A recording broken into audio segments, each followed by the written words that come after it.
Going to zero, वो चीज़ वही है, उसी के लिए ये भी एक्सप्रेशन है, उसी के लिए ये भी एक्सप्रेशन है। तो यहाँ से भी आपका रो जो है वो 3 टाइम्स एप्सिलॉन नॉट इंटू के।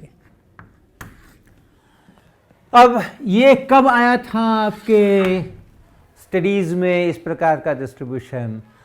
आपने ज़रूर किया होगा कि अगर कोई स्फीयर है और उस स्फीयर के पूरे वॉल्यूम के अंदर में अगर एक कांस्टेंट चार्ज डेंसिटी है, इसके पूरे वॉल्यूम के अंदर अगर एक कांस्टेंट चार्ज डेंसिटी है, ऐसा कहें कि एक charge capital Q is uniformly distributed in this volume, इस प्रकार का प्रॉब्लम आपने ज़रूर बनाया होगा।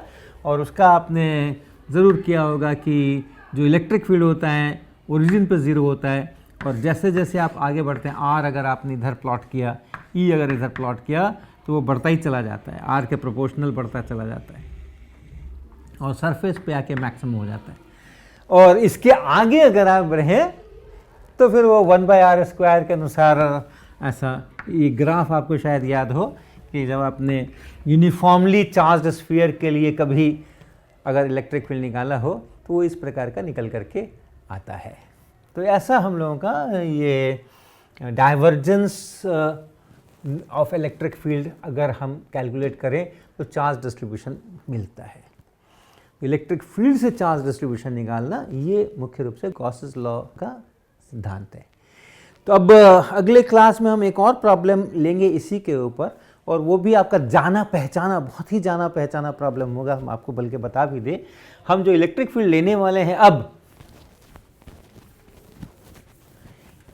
वो इलेक्ट्रिक फील्ड ऐसा लेने वाले, वो इलेक्ट्रिक फील्ड हम लेने वाले हैं, electric field is some constant times, या उसको भी हम लोग डिफाइन कर ही दे सकते हैं, Q divided by 4πε0 r² in r cap direction. यानी बिल्कुल आप समझ रहे हैं कि हम क्या करने जा रहे हैं। हमने ओरिजिन के ऊपर एक चार्ज Q रखा हुआ है और उसके कारण जो इलेक्ट्रिक फील्ड है वो हम यहाँ लिख रहे हैं, लेकिन हम अभी सारी चीज़ उल्टी कर रहे हैं, पलट रहे हैं।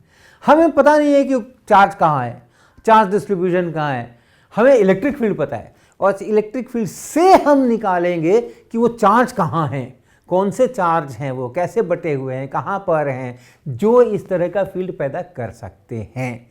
तो ये गॉस